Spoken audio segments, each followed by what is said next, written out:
This episode of Impactually is brought to you by the financial support of April Collins Potterfield, David Johnson and Christine O'Neill, JLB Images, and listeners like you.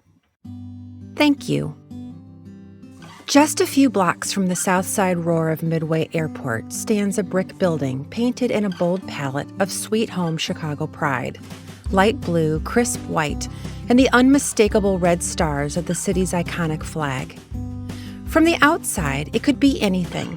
A hardware store, a DMV, maybe a very patriotic auto body shop. But inside, you quickly realize there's something special happening here. After you enter, the first thing that hits you is the smell. It's a distinctly gym-like aroma of sweat, determination, feet, and ambition.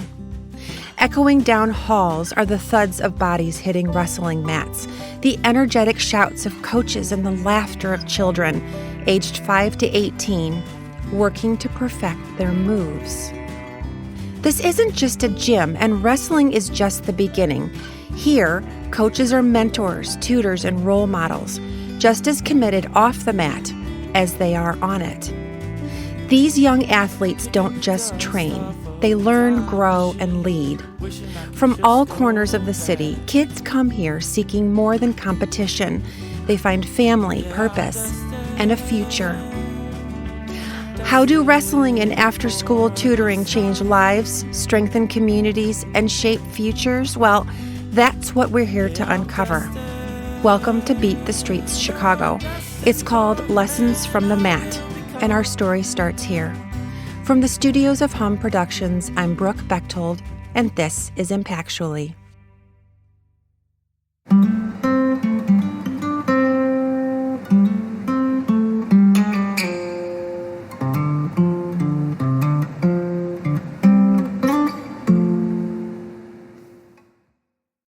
Mike Powell is no stranger to a good fight. He started wrestling at 5 years old at the urging of his father. I was a wild child. My dad got me in the sport, and it really created direction and purpose in my life and discipline and taught me values that were really important that I didn't always have.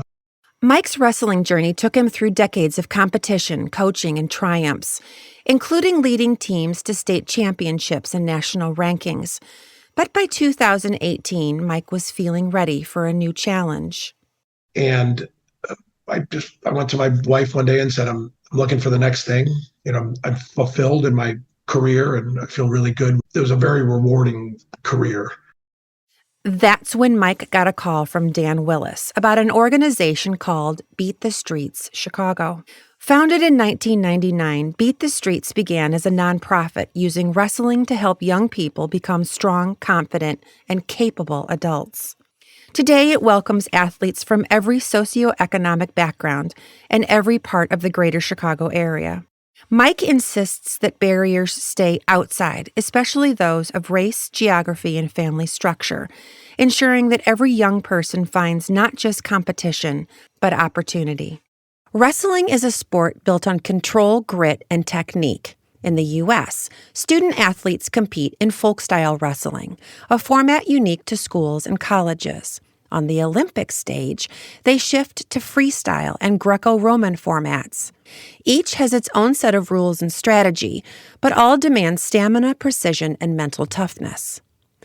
Boxing leans into punches and defense. MMA mixes styles, and WWE, that's theater and spandex. Dramatic, choreographed, and definitely not a sport, but still wildly entertaining. In short, wrestling is a great outlook for tackling life. When Mike got the call from Dan, the odds weren't in his favor. Beat the Streets Chicago had just 30 registered kids, was thousands of dollars in debt owed to Dan himself, and the board was in chaos. With Dan on his way out and Mike stepping in, strategic and operational disagreements turned heated and tempers flared. While Mike was an accomplished wrestler on the mat, he wasn't expecting his first fight to be in the boardroom.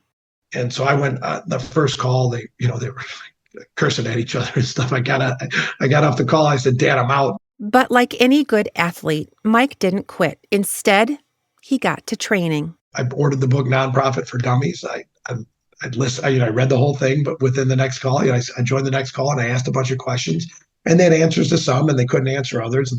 Wrestling is a deceptively solo sport. When the whistle blows, it's up to you as the wrestler to outmaneuver your opponent and try to pin them before they pin you. But off the mat, in the moments between heats, you need teammates to practice with and coaches to guide you. In essence, you need that team. The big thing was I found out on that call they didn't have an executive director. They didn't have a leader. So right there, I just said, "Hey, I'll do it, and I'll do it for free if you'll give me carte blanche on bringing in some real players here."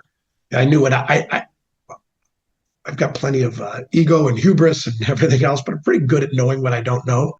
He quickly began building the team, including hiring a young coach named Sammy Barrientos, who grew up in Hollister, California, a small agricultural town where she felt largely invisible. In my town, it's one high school as opposed to Chicago with multiple high schools, multiple schools all across the city. I had one high school in my entire town, so it was really big school, a really small community, and I felt like just another number. I didn't feel like I was really involved or like didn't have that confidence or voice to walk around campus with my like shoulders up, back, my head up.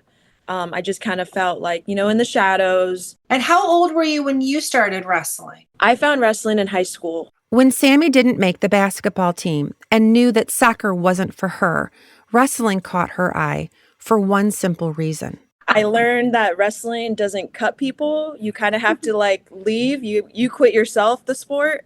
Okay. And I was like, oh, I'm no quitter. Like I could do that. And I went out the next week and fell in love. When Sammy entered the wrestling gym for the first time, she was ill-equipped, literally. I had no wrestling shoes, so I had to wrestle in my socks for a few days. My gosh. Yeah, got some shoes and then ran with it. More than just without shoes, Sammy was also the only girl on the team. At the time, girls wrestling wasn't big, so I was the only girl on the boys team. And just going through those trials and tribulations of noticing like I belong in this room, even though I'm a girl, I belong in this room. I'm giving just as much effort as any of the other boys. And with just that alone and having those boys, have my back, they were my teammates. They respected me because I was going through everything they were going through. It really built a lot of confidence. That grit is exactly why Mike brought Sammy to Chicago. He needed someone who understood the resilience wrestling teaches. And Sammy immediately connected with the young athletes at Beat the Streets. I came out, I visited, I met some of the girls, and it was an instant moment like, this is exactly where I wanted to be. Growing up myself, I was a low income in the migrant program in California. Okay. So I was with like a lot of like organizations that gave to us and helped us succeed in a different way. Yeah. And when I met these girls, I just saw myself in them, and I knew this is exactly where I wanted to be. That need for an experienced female coach has never been higher. In 2021, there were 31,600 girls participating in high school wrestling. Just last year, in the 2024 season, the number of participants reached just over 64,000, a 102% increase from 3 years earlier. One of the girls Sammy coaches is Mia Vasquez, a tiny but mighty high school senior who towers at just 4'9". You were like able to see me. I'm not you're like short. I'm like not your average short. I'm short. Like Coach Shami can say it. She's tiny. Yeah, I'm tiny. But my nickname is Shorty, so that's why like they call me Shorty. But Mia wasn't always so confident. When she started high school, her parents were worried her stature would make her a target for bullies, so they enrolled her in self-defense classes. So they wanted like me to like defend myself. Mm-hmm. So I started to go into this gym, and I started to like get good at it. And then I started to do that, like a lot of this move, like takedown. And then one of the coaches saw me, and they were like, "Oh, you do a lot of takedowns." And I'm like, "Oh yeah, I do." And they're like, "Oh, do you want me to like teach you some more techniques about like takedowns?" I'm like, "Oh yeah, sure." And then like he was teaching me takedowns, but like he didn't tell me I was like learning wrestling. This newfound interest in wrestling opened Mia to a whole world of possibilities, including scholarships to complete her dream in getting a master's in economics. But that future almost became jeopardized.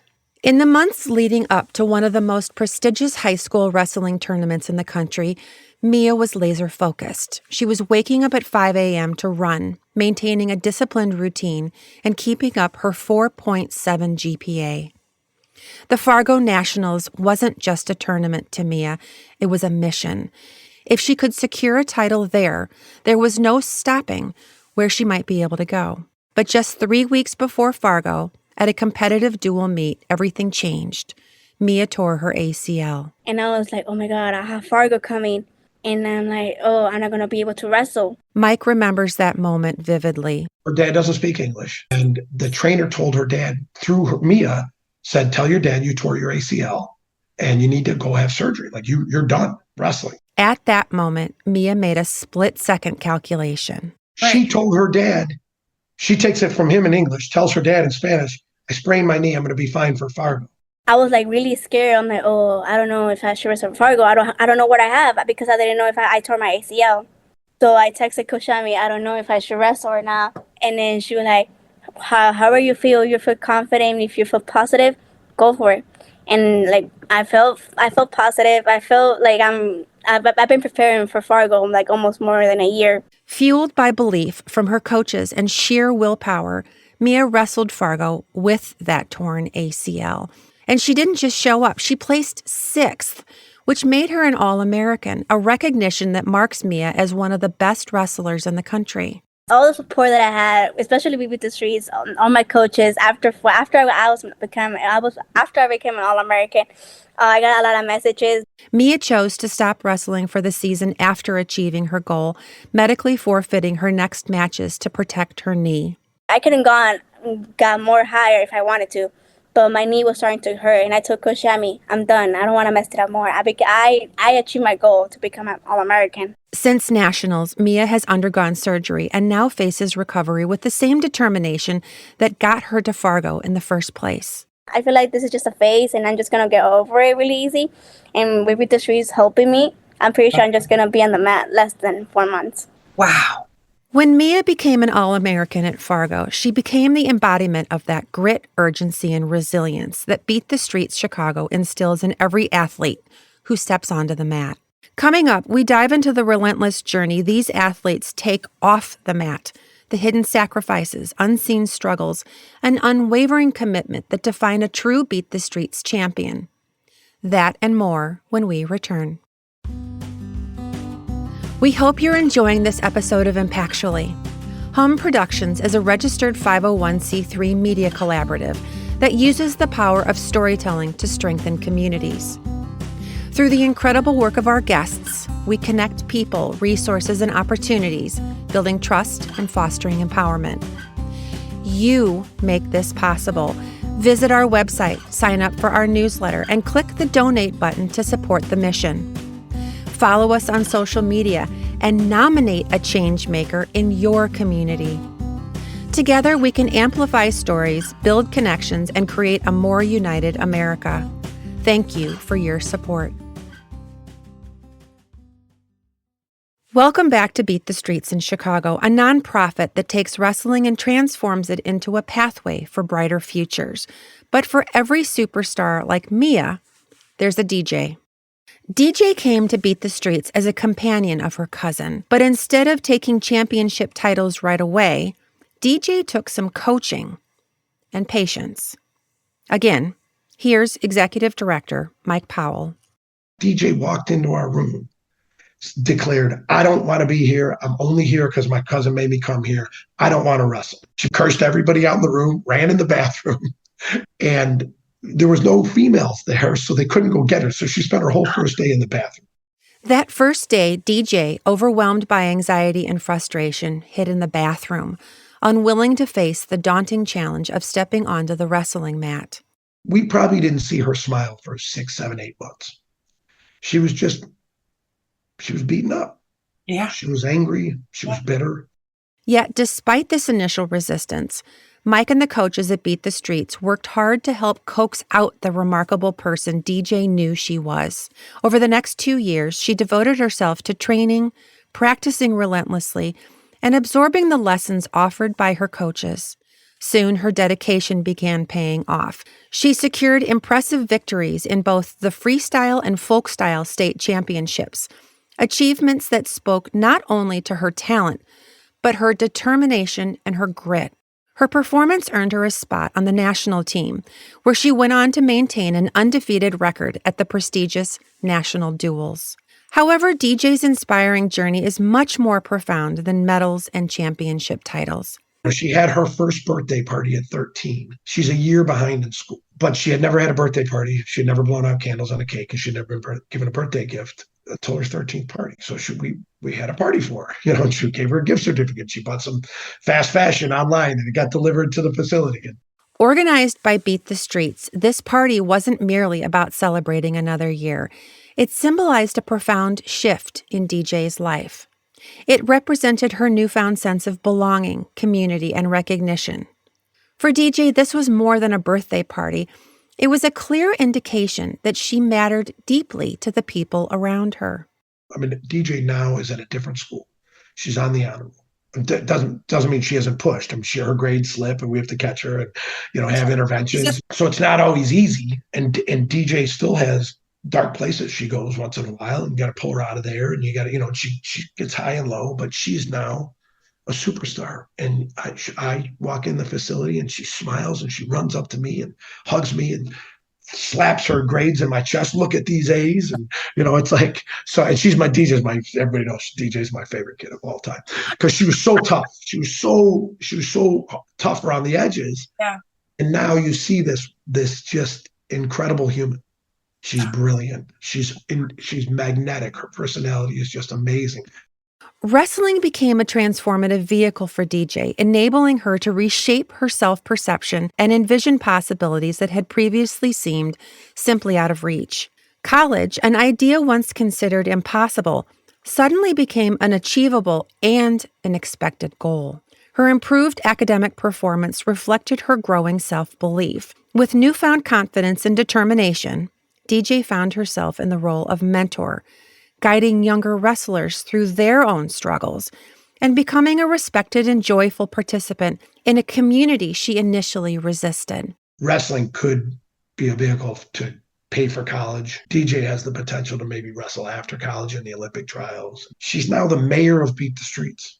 DJ is someone Beat the Streets calls a 360 kid. A 360 kid are athletes who are invested in the program, and in turn, the program is invested in them. Those are kids who we're in contact with literally 360 days a year. And we deal with everything from, tutoring to soft skills workshops, to homelessness, to food insecurity, to abuse, to mental illness. The 360 program is built on 3 pillars: wrestling, academic achievement, and emotional well-being. And it takes someone special to lead it. Enter Coach Adam Lemke-Bell.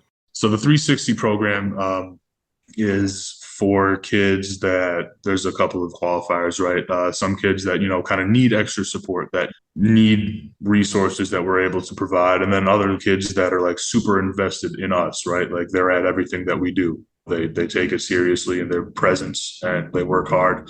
So in turn, we reciprocate that commitment to them.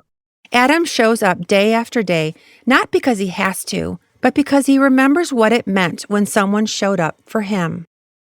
Adam grew up in Oak Park outside of Chicago and was recruited into wrestling by a high school coach who saw a tall, strong kid wandering the halls and did not let him walk past. And he just kind of saw me like shuffling around aimlessly in the hallways after school one day.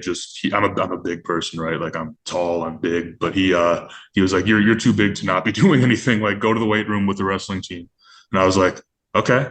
So I showed up there, and then next thing you know, I'm in. That moment set off a chain reaction that led to Northwestern University, football, education, and ultimately service. I knew right away that I wanted to, be a coach and, work with people, right? Like young kids, young people. When I applied to Northwestern, I applied directly to the School of Education because I knew right away that was what I wanted to do. Adam's experience as a wrestler at Beat the Streets helped shape his understanding of mentorship. He saw how sports could function as a safe space to develop identity, discipline, and confidence, especially at a stage of life that can feel uncertain. Growing up is hard, right? Like, you're a teenagers, it's just like kind of a uncomfortable stage of life, right? And then that's, completely developmentally appropriate, right? There's so much going on in terms of all aspects of growth, the development of a core identity, like that part of your life is really central to, becoming who you'll be later in a lot of ways. It's that growth that Adam carries with him every day as the enrichment and 360 coordinator at Beat the Streets. But at Beat the Streets, being a 360 kid means more than just stepping onto the mat. They're stepping into new experiences. From traveling across the globe to places like Israel and Azerbaijan, to diving into science and art at summer camps during the off-season, they're expanding their horizons every step of the way. For kids who've been boxed into the stereotype of just an athlete or just a city kid, these camps are a revelation. Those kids, before they got involved with wrestling, college was not even a thought. And now it's an expectation. That's Coach Taki Miller, who recalls one of the rawer moments at Beat the Streets. One day, a mother called to say her son's father had just been sentenced to 3 decades in prison. She was terrified, not just for what had happened, but for what might happen next. Would her son spiral? Would he shut down? She didn't turn to a social worker for answers. She called his wrestling coaches. Mom is asking us to step up and help her be, an influence in his life. So that's where I'm providing value. That's where we're stepping in. That's where Beat the Streets is stepping in. At the core of the 360 program is a radical idea: consistency. For a lot of these kids, that's not a given. Teachers change, neighborhoods change, sometimes families change. But at Beat the Streets, they find something that doesn't: expectation and support, showing up together. And that extends to the other coaches as well. If I get overwhelmed with this, I'll be able to pick up the phone down and call headquarters and be like, I need help, and they will give me whatever we need. That "we've got you" culture doesn't just help kids. It helps coaches, volunteers, and families, and it spreads. It starts reshaping how a community thinks about growth, equity, and success. Like most of the other coaches at Beat the Streets, Taki credits wrestling for grounding him during some of the hardest moments of his life growing up. I'm dyslexic. At times, didn't have a lot of self-confidence. And I wrestled for 3 years and wasn't that great at it. Then 9th grade came around, and I started beating kids that were, beating me a year or two before. And it just built up my confidence and taught me that hard work, perseverance will pay off. So it gave me a confidence that I still have to this day. Wrestling in college, there's not many things tougher than that. Unfortunately, I showed up the same weight as the eventual Olympic gold medalist, so I learned to take a beating. Your boss yells at you, you're like, it's not that bad. I've had a lot worse. What's even more remarkable is where Beat the Streets is anchoring. Taki may not have stood atop the podium, but after facing a gold medalist in competition, he walked away with a lasting sense of accomplishment and a deep appreciation for the experience. He's carried that mindset forward, channeling the drive, discipline, and focus into his satellite program, which now serves students from 5 different schools. Our Midway location, they just opened up down in Roseland, which when you hear about the bad parts of Chicago, Roseland is one of those bad parts of Chicago. We have 175 kids already signed up that we're serving in Roseland right now with wrestling, after school, tutoring. So we have the west side, the south side, and the north side covered. Coach Mike shares how these moments are building bridges between communities. Take Max, a student from Chicago's north suburbs, and Roy, who comes from Inglewood, a south side neighborhood grappling with systemic hardship, safety concerns, and a long history of under- and disinvestment. I had a young man, he's a wealthy Jewish kid from the north side, and he wrestles in our program. Well, one of Max's best friends is Roy Phelps, who lives in Englewood. And I said something about, to his dad, Max doesn't really need beat the streets like some other kids do. And he said, wait a second, coach. My kid is living an experience that nobody he knows that grew up in our neighborhood has access to. He is developing an empathy and a worldview. And this, he said, it has enriched our family. That I believe the melting pot that America is supposed to be, and that Chicago, at least that I believe Chicago should be, that's what we've created.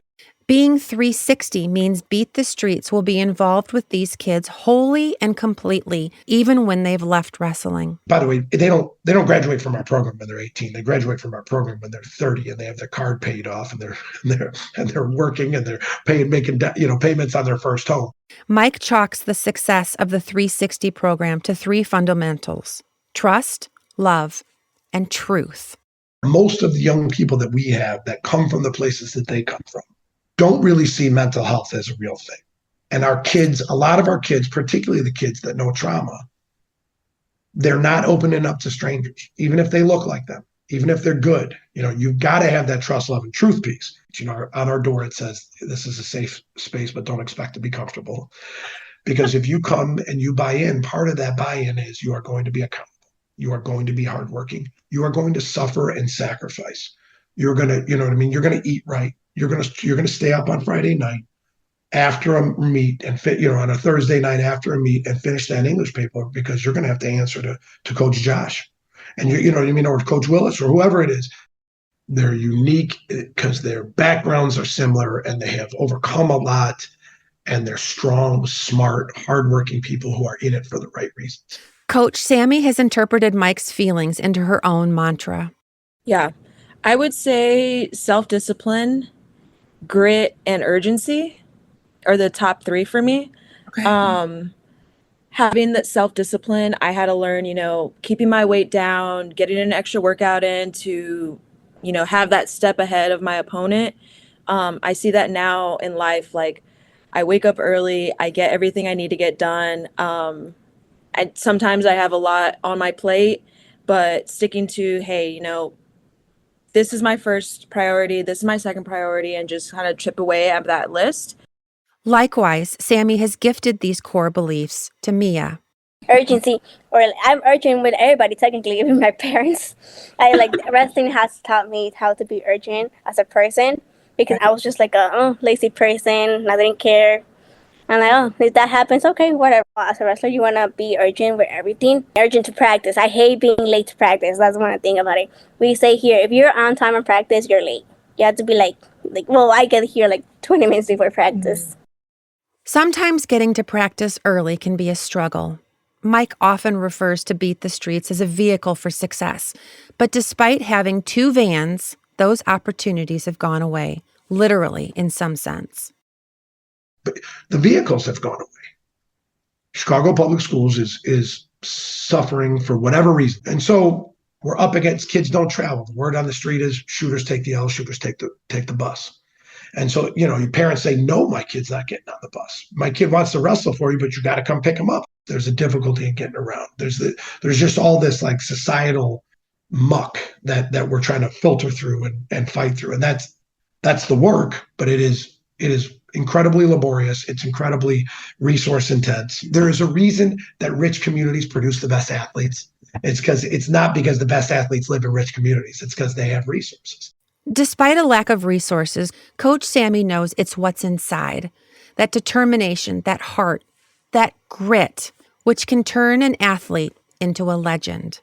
I always tell them to trust the process and trust their struggle, because a lot of times at this age, we feel like those obstacles and the hard times that we have to go through, they think that's the end all be all. Oh, I lost the state tournament and I didn't place. That's the end all be all. And I always just remind them, trust the process. Trust that it's going to be better. Trust that right now the struggle is going to propel us into something better. Keep coming every day. Keep putting that full effort that you have and that good attitude. Keep that smile on your face, because we're going to get past this, and we're going to see the light at the end of the tunnel, and that shine is going to be there. We're going to see that result. We're going to see our goal. Mia can't wait to see her goals manifest. I feel like every wrestler had the same dream, like making to the Olympics. And I'm like just imagining myself being there. And I'm like just thinking to myself, I'm going to be there one day, hopefully maybe like in 4 years, maybe in 8 years. I don't care. I just want to be there. And in my life, I feel like I want to make an impact in this world. Like, it doesn't matter if it goes with the career that I do. I just want to make an impact. And with Beat the Street especially, I want to make an impact with Beat the Street. I'm pretty sure Beat the Street is going to grow more than it's right now. And I want to be with them when that happens. Beat the Streets isn't just about wrestling. It's about transformation. It's about mentorship. It's about showing up for kids in ways that change everything. And you can be part of it wherever you are. Beat the Streets isn't just in Chicago. It's a growing national movement with programs across the country in places like New York, Los Angeles, Philadelphia, and more. Wherever it is, the mission stays the same: to use wrestling to build life skills, academic success, and community connection for youth who need it most. And the cool part? You don't need to be a coach to make a difference.